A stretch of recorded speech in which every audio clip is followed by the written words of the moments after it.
if I can hand over to you for a second for your perspective on the rural classroom and how change is being delivered with 5G, for example, moving to isolation to connection. I'd love to hear your take. I think the first thing that's always really important to know, there's so many people that say, well, what's the difference between 4G and 5G?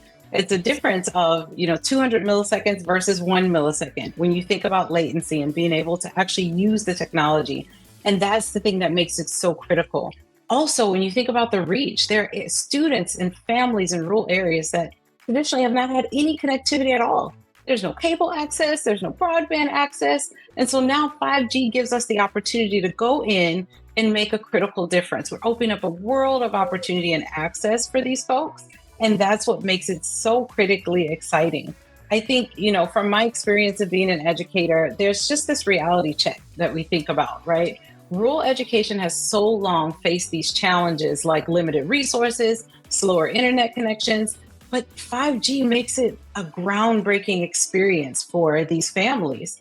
When we think about being in a rural classroom and joining a live science lab for a university miles away and having a real-time debate with other students from around the world, that is the power of 5G technology, particularly in rural America. That can be done in so many different areas like architecture and agriculture and transportation, manufacturing, aviation.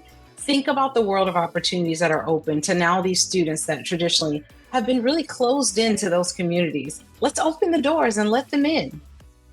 I love that. I'm literally seeing you there kind of breaking down those walls and barriers. I love that. Yes.